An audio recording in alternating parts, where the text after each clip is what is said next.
Selamat pagi Bapak Ibu dan saudara-saudaraku, salam sejahtera bagi kita sekalian. Apa kabar pagi ini? Harapan dan doa saya kita semua sudah bangun dengan sehat dan penuh sukacita, bersemangat untuk menjalani hari ini. Marilah kita merendahkan diri di hadapan Tuhan untuk menerima sabdanya. Semoga menjadi pandu kita untuk menjalani hari ini. Puji Tuhan, kita sudah sampai pada pembacaan Ayub pasal 32. Dan akan saya bacakan ayat 1 sampai ayat yang ke-10 demikian. Ketiga orang itu pun menghentikan sanggahan mereka terhadap Ayub, karena ia menganggap dirinya benar. Bangkitlah amarah Elihu bin Barakel, orang Bus dari kaum Ram. Amarahnya itu bangkit terhadap Ayub dan menganggap dirinya lebih benar daripada Allah. Amarahnya juga bangkit terhadap ketiga sahabat itu karena mereka mempersalahkan Ayub meskipun tidak dapat memberi sanggahan. Elihu menangguhkan bicaranya dengan Ayub karena mereka lebih tua daripada dia. Tetapi setelah dilihatnya bahwa mulut ketiga orang itu tidak lagi memberi sanggahan, bangkitlah amarahnya. Lalu Elihu bin Barakel, orang Bus itu berkata, "Aku masih muda dan kamu sudah berumur. Oleh sebab itu aku malu dan takut mengemukakan pendapatku kepadamu. Pikirku, biarlah yang sudah lanjut usia berbicara, dan yang sudah banyak jumlah tahunnya memaparkan hikmat. Tetapi roh yang di dalam manusia dan nafas yang maha kuasa itulah yang memberi kepadanya pengertian.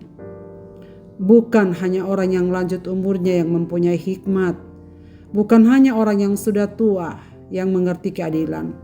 Oleh sebab itu aku berkata, dengarkanlah aku pun akan mengemukakan pendapatku." Berkata-kata dengan penuh hikmat.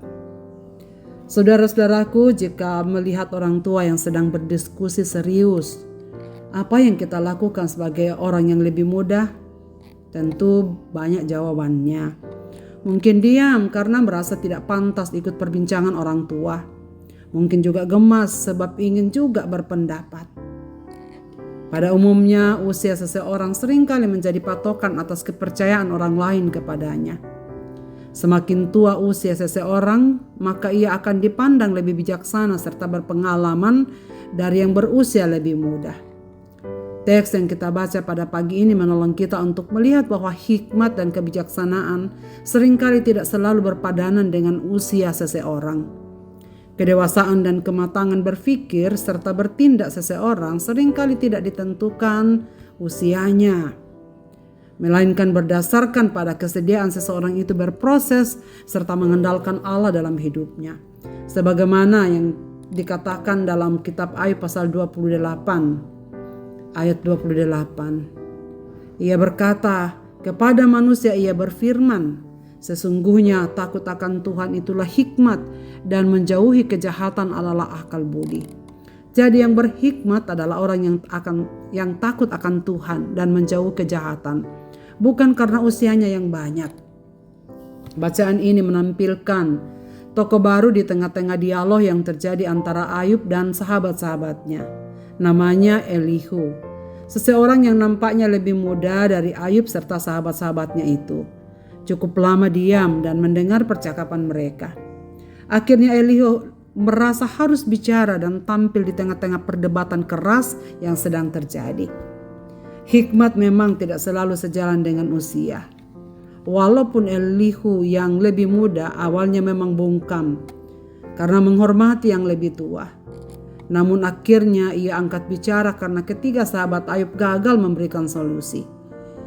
Dan mereka menuduh Ayub berdosa tetapi tanpa bukti. Elihu merasa ketiga teman Ayub tak berhasil meyakinkan bahwa penderitaan Ayub disebabkan oleh karena dosanya.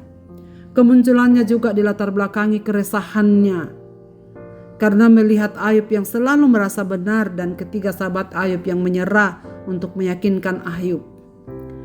Posisi Elihu secara garis besar sama dengan sahabat-sahabat Ayub, yakni ia ingin bahwa Ayub tidak benar adil di depan Allah. Penderitaan yang Ayub sedang alami adalah peringatan agar ia meninggalkan kesombongannya. Elihu telah mendengar dengan saksama ucapan-ucapan Ayub dan menggunakannya sebagai tuduhan. Berulang kali Ayub menyatakan dirinya tidak bersalah, bersih dan suci, serta menempatkan Allah sebagai pihak yang selalu mengawasinya serta seolah-olah memusuhinya.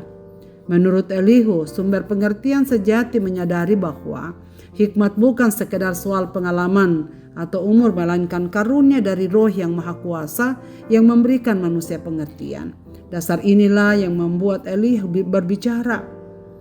Dan Elihu tidak dapat menerima argumentasi begitu saja. Menurut Elihu, Allah tidak dapat dilukiskan sebagai sosok yang memusuhi orang lain atau mencari cara untuk menyusahkannya.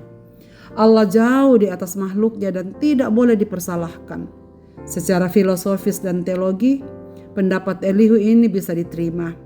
Tetapi ia mengesampingkan juga fakta bahwa ungkapan-ungkapan Ayub merupakan bagian dari caranya bertahan akibat terpukul oleh penderitaan yang hampir tak tertahankan lagi. Elihu pun tidak empati dan belajar memahami Ayub.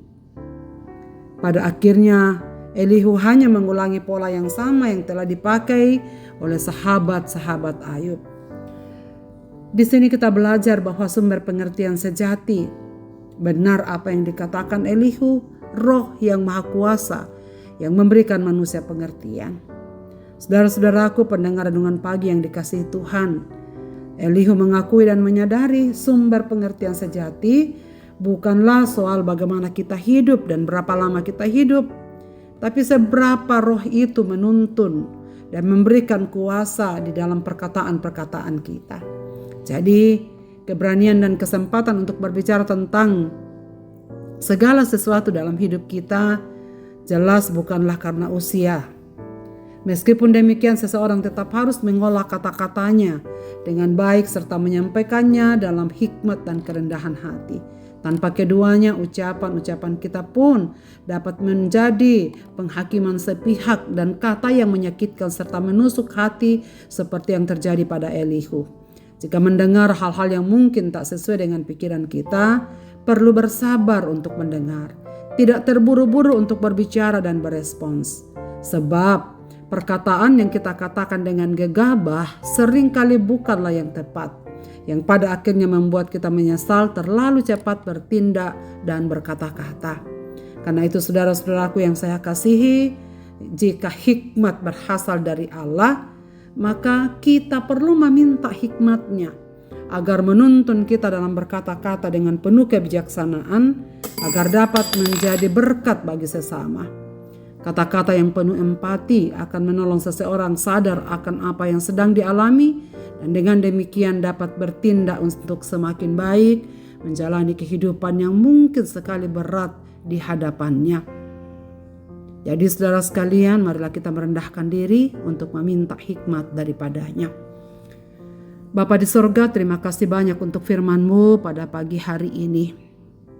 Elihu mengingatkan kami bahwa sesungguhnya sumber hikmat, pengertian dan pengetahuan bagi manusia bukanlah berapa lama ia sudah hidup, bukanlah usianya yang banyak, tetapi bagaimana ia terus-menerus bersandar kepadamu, sehingga Engkau yang memberikan kekuatan, hikmat bijaksana dalam menjalani kehidupan yang sekalipun susah di hadapan kami. Ya Bapa di sorga, tolonglah kami, berilah kami hikmat-Mu, supaya kami melatih diri kami mempunyai kepekaan untuk lebih utama empati terhadap pergumulan-pergumulan orang lain daripada memberikan nasihat-nasihat. Tolonglah kami ya Tuhan, supaya kami tidak gegabah dan tidak berespons dengan cepat memberikan tanggapan-tanggapan di dalam kehidupan ini. Tapi berikanlah hati kami sabar untuk mendengar lebih dahulu agar kami mempunyai hikmat untuk apa yang kami sampaikan secara tepat kepada orang-orang yang membutuhkannya. Terima kasih ya Tuhan, terima kasih banyak. Dan hamba-Mu berdoa untuk segenap pendengar renungan pagi ini dimanapun mereka berada. Berilah hikmat dan karuniakanlah kepada kami bijaksana-Mu agar segala yang kami katakan, segala yang kami lakukan, dan yang kami pikirkan hari ini adalah seturut dengan kehendak Tuhan. Bantulah kami ya Bapa, supaya kami jangan salah berkata-kata dan bersikap di dalam hidup kami di sepanjang hari ini.